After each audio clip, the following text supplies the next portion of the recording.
Cienējamā priekšsēdētāji, godājamie deputāti, šeit ir trīs labas lietas, kas minētas, kad mēs nosodām tātad psihiatrijas izmantošanu politiskiem nolūkiem un aicinām pētīt to visu, bet nav pateikts pats galvenais.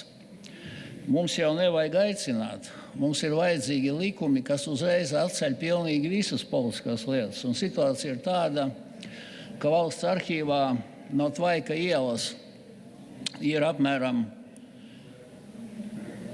50,000 dažādu dokumentu par psihiatriju, bet 500 lietas ir saistītas ar cilvēkiem, kuri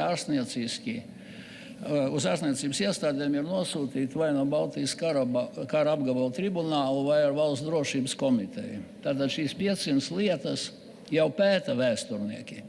Un kur ir mūsu problēma? Mūsu problēma ir tā, ka Latvijā joprojām ir liela daļa LPSR prokuroru un tiesnešu, nerunājot nemaz par psihiatriem, kas vada arī šīs ekspertīzes, kurām būtu jānoņem, dažādas pseidoviltotās diagnozes. Jau 1990. gada augustā Saeima pieņēma likumu, kas rehabilitēja visas nepatiesi represētās personas, kas bija dažādos gados tiesātas pēc Krievijas likumiem, ieslodzītas vai gājuši bojā politisku iemeslu dēļ. Un šajā 90. gada augustā likumā jau 3. punktā ir minēts, ka ar šo augstākās padomes lēmumu ir atcelti visi šie spriedumi, kas ir piešķirti vai piespriesti politisku iemeslu dēļ.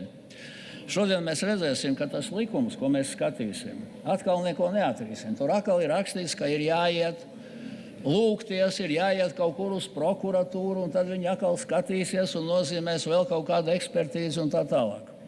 Tad ir jautājums, ja mēs zinām, ka bija divi veidi šīs psihoneiroloģiskās klīnikas, vienas, kas bija veselības ministrijas pakļautībā, un otrs, kas bija iekšlietu ministrijas pakļautībā.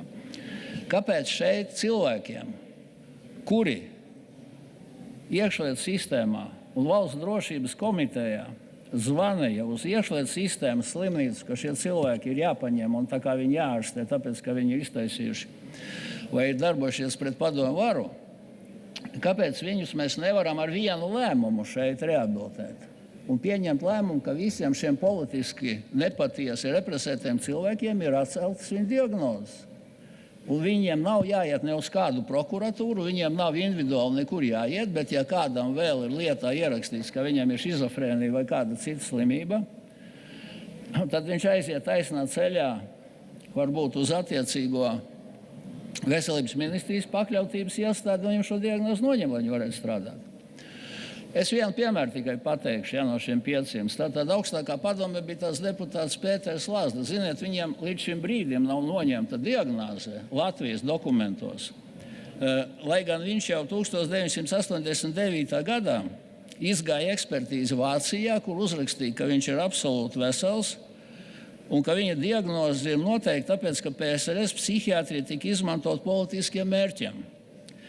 Ja papētām viņu šo vēsturi, ārkārtīgi interesanti. Tas ir labi, ka mēs šodien vienam cilvēkam rakstam, jā? Bet kāpēc mēs nevaram atcelt visiem tiem, kam ir šīs 500 lietas ar vienu lēmumu? Mēs 500 likumus pieņemsim. Mēs arī rehabilitāciju taisīsim atsevišķi.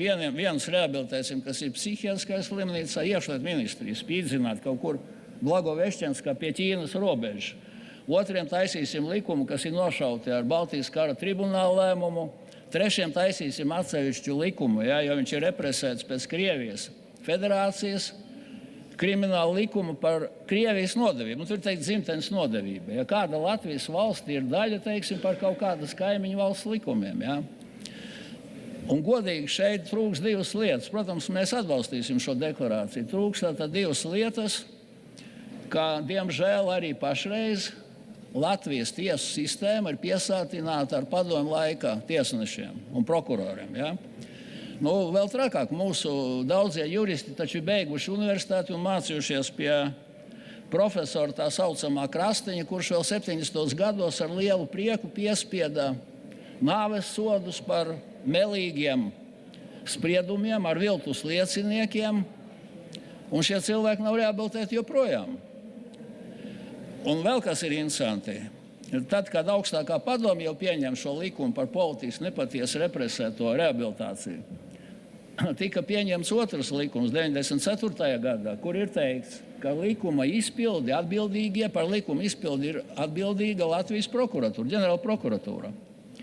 Ko izdarīja Latvijas ģenerāla prokuratūra? Viņa likvidēja rehabilitācijas prokuratūru. Mums bija atsevišķa rehabilitācijas prokuratūra, kurai bija jau jāizskata visas šīs lietas. Jā, vēlreiz es saku, gan psihiatriskās slimnīcās notiesātie, gan nogalinātie, gan nepatiesi aizsūtītie un nosēdējuši cietumos 10 gadu.